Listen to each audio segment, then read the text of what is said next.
जब से फैक्ट्री बन गई है शुरू की स्थिति बहुत ही नाजुक हो गई है। यहाँ कर्मचारी की कर्मचारी बल्कि पब्लिक भी बाहर के लोग आकर के अपना रोजगार करते थे, भरण पोषण करते थे। लेकिन 2003 में इधर उधर भागना पड़ा, कुछ लोग बाहर पलायन हो गए, अपने रोजगार ढूंढ लिए, कुछ लोग उनमें से मर भी गए। सन 1937 में हुई सीहोर शुगर मिल की स्थापना भोपाल के अंतिम नवाब हामिद उल्लाह खान ने की थी। इस कंपनी में तकरीबन 1600 मजदूर पूरे भारतवर्ष से आकर काम कर रहे थे, पर धीरे धीरे इस कंपनी में घाटा होना शुरू हो गया। शुगर मिल में घाटा होने के कारण सन 2003 में इस फैक्ट्री को ताला लगा दिया गया और जो 1600 मजदूर इस फैक्ट्री में काम कर रहे थे उन सभी को बाहर कर दिया गया। जो लोग इस कंपनी में काम कर रहे थे उनके सामने एक बड़ा सवाल खड़ा हुआ कि वो अपना जीवन यापन अब कैसे करेंगे, कैसे अपना परिवार चलाएंगे। सन 2003 के बाद शहर से कई शुगर मिल में काम कर रहे कर्मचारी शहर से बाहर पलायन कर गए और जो कुछ शहर में बचे थे उन्होंने छोटा मोटा मजदूरी कर कर अपना जीवन यापन करना शुरू कर दिया गया। वहीं सीहोर शहर में शुगर मिल की जो जमीन थी बीएसआई की 5,772 एकड़ जमीन, उस पर कुछ कर्मचारियों ने और वहीं शहर के दबंगों ने अपना कब्जा कर लिया है। आज तक वो जमीन इन लोगों के कब्जे में है, पर शहर में और पूरे जिले में जिस प्रकार से कंपनी शुरू होने के बाद गन्ने का उद्योग लगाया गया था, जगह जगह है शहर और गांव में ग्रामीण गन्ना बोते थे, हर जगह गन्ने की फसल नजर आती थी। अब वो गन्ने की फसल शहर के आसपास कहीं भी नजर नहीं आती है।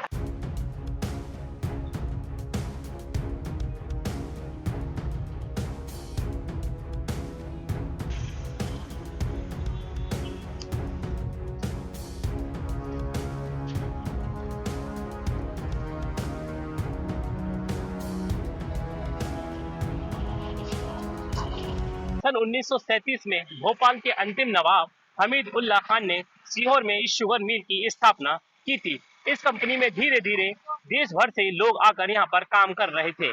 करीबन 1600 मजदूर लगातार इस कंपनी में काम कर रहे थे। लगातार ये कंपनी धीरे धीरे पूरे देश में अपना नाम बना चुकी थी, पर धीरे धीरे जैसे समय गुजरता गया इस कंपनी में घाटा होना शुरू हो गया। कंपनी के द्वारा बताया गया कि कंपनी में धीरे धीरे घाटा हो रहा है, जिसके चलते धीरे धीरे जो काम कर रहे थे उन लोगों को धीरे धीरे निकालना शुरू कर दिया गया।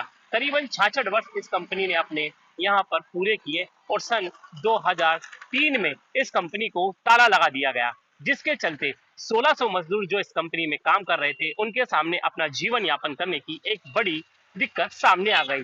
आज उन कर्मचारियों के सामने अपना घर चलाने के लिए बहुत बड़ी परेशानी खड़ी हो गई है। उनमें से कुछ मजदूर जो थे, कर्मचारी जो थे, वो शहर से पलायन कर गए हैं और जो कुछ यहाँ पर बचे हुए हैं उन्होंने छोटा मोटा रोजगार कर अपना जीवन और अपना परिवार चलाना शुरू कर दिया गया है। वही कहा जाए तो बीएसआई शुगर फैक्ट्री की जो करीबन 5,772 एकड़ जमीन थी उस पे कुछ कर्मचारियों ने कब्जा कर लिया है और कुछ शहर के दबंगों ने उस जमीन पे अपना कब्जा कर लिया है।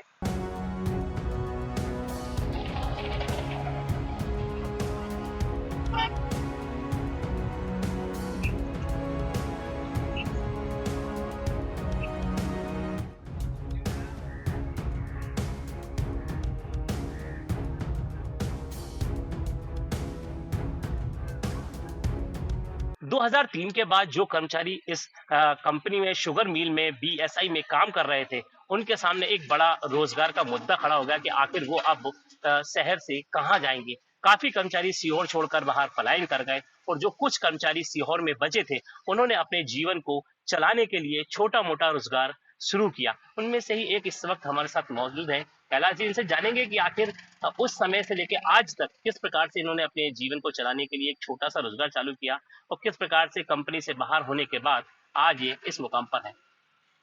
जी, आपका क्या नाम है? मेरा नाम कैलाश चौहान। कैलाश जी, जिस तरीके से कंपनी शुरू हुई थी और धीरे धीरे उसने ग्रोथ की, लोगों में काफी उत्साह था यहाँ पे आके काम करने का, पर धीरे धीरे कंपनी घाटे में गई। जिस तरीके शुगर मिल बंद हो गई इसके बाद किस प्रकार की परेशानी आप लोगों के सामने खड़ी हुई? जिस समय फैक्ट्री चल रही थी उस समय तो बहुत अच्छा था, बाहर के लोग आकर के अपना रोजगार करते थे, भरण पोषण करते थे। लेकिन 2003 में जब फैक्ट्री पूरी तरह बंद हो गई तो मजदूरों को अपना भरण पोषण करने के लिए इधर उधर भागना पड़ा, कुछ लोग बाहर पलायन हो गए, अपने रोजगार ढूंढ लिए, कुछ लोग उनमें से मर भी गए, कुछ लोग अभी जो जिंदा है वो कोई मजदूरी कर रहा है, कोई छोटा मोटा धंधा कर रहा है, अपने जीवन यापन के लिए इस तरह से वो अपने परिवार को चला रहा है। लेकिन यहाँ सीहोर में जब से फैक्ट्री बन गई है सीहोर की स्थिति बहुत ही नाजुक हो गई है। यहाँ कर्मचारी वर्ग पब्लिक भी अपने रोजगार धंधे के लिए बाहर भाग रही है। यहाँ कोई ऐसी इंडस्ट्री नहीं है जहाँ की सीहोर की जनताओं को रोजगार मिल सके, वो अपना भरण पोषण कर सके। सीहोर शहर की पहचान माने जाने वाली शुगर फैक्ट्री जो बीएसआई के नाम से फेमस थी, पूरे सीहोर शहर ही नहीं, मध्य प्रदेश ही नहीं, पूरे देश भर में इस शुगर फैक्ट्री का एक अलग ही नाम और एक अलग ही पहचान थी। इस फैक्ट्री में जिस तरीके से लोग बिहार, यूपी, अन्य प्रदेशों से आकर काम करते थे और जिस तरीके से वो अपना घर का पालन पोषण करते थे, जिस तरीके से अपने परिवार चलाते थे, आज उन लोगों के सामने एक बड़ा मुद्दा खड़ा हो गया कि आखिर वो अपने घर का पालन पोषण कैसे करें, क्योंकि ये कंपनी जब शुरू हुई थी सन 1937 में इस कंपनी को चालू किया गया था, शुगर मिल को चालू किया गया था। धीरे धीरे इस कंपनी में 600 स्थायी और 1000 अस्थायी कर्मचारी काम कर रहे थे, पर धीरे धीरे जिस तरीके से इस कंपनी ने अपनी ग्रोथ की, कंपनी बढ़ती गई, कर्मचारी भी बढ़ते गए। धीरे धीरे इस कंपनी ने अपना पूरे देश में एक अलग ही नाम, एक अलग ही पहचान बनाई थी। पर धीरे धीरे इस कंपनी में जिस तरीके से राजनीतिक लोगों का दाखिल होना हुआ और धीरे धीरे राजनीति ने इस कंपनी में धीरे धीरे अपनी पैठ बनाई और कंपनी धीरे धीरे घाटे में जिस तरीके से जाती गई, आखिर में इस कंपनी को सन 2003 में बंद कर दिया गया।